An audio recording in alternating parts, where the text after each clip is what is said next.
महाराष्ट्र की महायुति सरकार में पिछले कुछ दिनों से डिप्टी सीएम अजीत पवार को झटके पर झटका लग रहा है। एनसीपी के वरिष्ठ नेता धनंजय मुंडे को सरकार से बाहर निकालने के बाद अजीत पवार को देवेंद्र फडणवीस सरकार ने भी बड़ा झटका देने का काम किया है।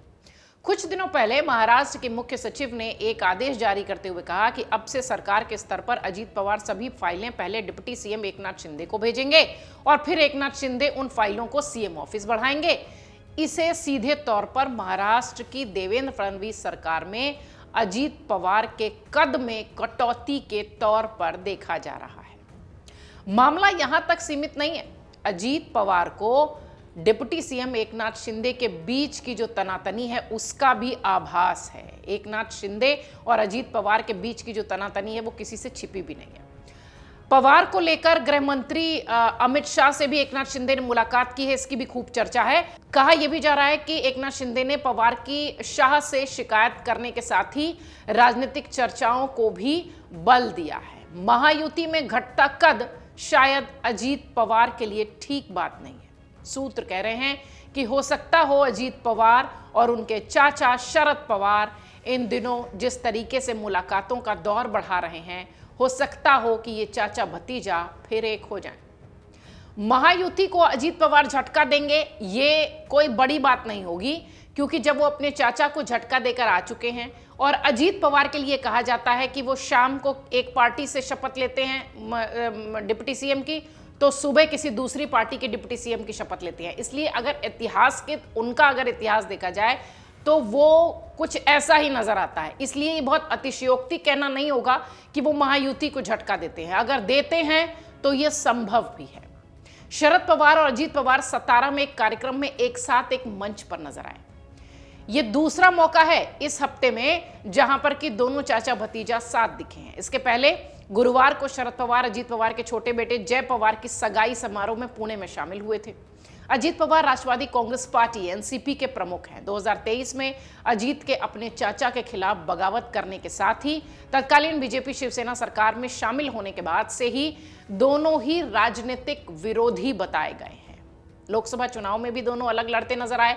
हालांकि लोकसभा चुनाव में चाचा ने सीटों के लिहाज से बाजी मारी थी, लेकिन विधानसभा चुनाव में ये बाजी पलटती नजर आई और भतीजे स्कोर करते दिखाई पड़े, आगे बढ़ते नजर आए। लेकिन ये चाचा और भतीजा महाराष्ट्र में जिस लिहाज से पॉलिटिकली खेल करते हैं, उनके लिए कुछ भी हो जाना बहुत बड़ी बात नहीं होगी। अगर चाचा भतीजा एक साथ हो जाते हैं तो भी ये कोई बहुत बड़ी बात महाराष्ट्र के लिहाज से नहीं होगी। सतारा के उस कार्यक्रम की बात करें तो शरद पवार ने सोशल मीडिया पर एक पोस्ट में बताया कि छत्रपति शिवाजी कॉलेज में रयत शिक्षण संस्थान की प्रबंध परिषद की बैठक हुई। उन्होंने कहा कि बैठक में रयत नाम से एक मासिक पत्रिका शुरू करने का फैसला लिया गया। इस पत्रिका का उद्देश्य शिक्षा, विज्ञान, तकनीक, स्वास्थ्य, साहित्य, खेल, सामाजिक मुद्दे सहित तमाम जानकारियों के पूर्ण विषयों को लेख के रूप में, सामग्री के रूप में व्यापक तौर पर फैलाना है। और इस लिहाज से अगर देखा जाए तो ये अगर कहा जाए तो यहाँ का जो कार्यक्रम था उसमें जहाँ दोनों चाचा भतीजा साथ नजर आ रहे थे, उसके बाद से इस मंच के माध्यम से ही कई सारी चर्चाएं तेज होने लगी। इसी कार्यक्रम में शरद पवार ने भी बताया कि सतारा में एक सेंटर ऑफ एक्सीलेंस शुरू करने का फैसला हुआ है। साथ ही कई अन्य दूरदर्शी पहलों पर भी चर्चा हुई है, सहमति बनी है। उन्होंने कहा कि संस्था के अध्यक्ष के रूप में मैं प्रबंध परिषद के सभी सदस्यों का उनके सहयोग के लिए धन्यवाद करता हूं। यह आयोजन न केवल शैक्षणिक और सामाजिक क्षेत्र में रयत शिक्षण संस्थान की प्रतिबद्धता को दर्शाता है, बल्कि यह भी संकेत देता है कि राजनीतिक मतभेदों के बावजूद शरद पवार और अजीत पवार सामाजिक और शैक्षणिक मंचों पर एक साथ आ सकते हैं। आपको बता दें कि करीब 2 साल पहले अपने चाचा को झटका देते हुए अजीत पवार अपने 41 विधायकों के साथ महायुति सरकार में शामिल हो गए थे। राजभवन में शपथ ग्रहण समारोह में न केवल अजीत पवार ने शपथ ली, बल्कि उनके 8 और एनसीपी के नेता भी मंत्री बन गए। गौर करने वाली बात यह रही कि इस बार पवार के साथ में शरद पवार के खास माने जाने वाले प्रफुल्ल पटेल, छगन भुजबल और धनंजय मुंडे जैसे नेता भी शामिल रहे। लेकिन चाचा भतीजे की ये जो इस तरीके की जोड़ी है, ये महाराष्ट्र की सियासत में हमेशा से चर्चा का विषय रही है।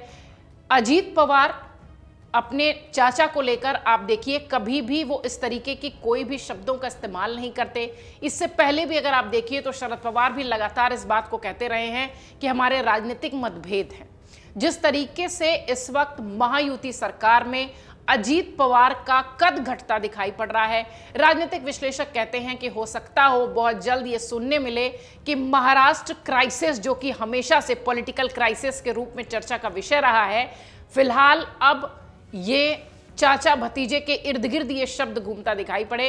हो सकता हो कि अजीत पवार अपने चाचा के साथ जाते नजर आए। हालांकि इस लिहाज से अगर देखिए तो बीजेपी मजबूत स्थिति में महाराष्ट्र में नजर आती है इस वक्त अंकों के लिहाज से। अगर अजीत पवार जाते भी हैं तो बहुत ज्यादा परेशानी में नहीं डाल पाएंगे सरकार को, लेकिन निश्चित तौर पर बड़े घटनाक्रम चर्चा का विषय तो बनते ही हैं। अगर अजीत पवार अपने चाचा के साथ जाते हैं तो निश्चित तौर पर यह एक बड़ा घटनाक्रम महाराष्ट्र की सियासत के लिहाज से होगा और यह चर्चा खूब जोरों शोरों से महाराष्ट्र के गलियारों में चल रही है।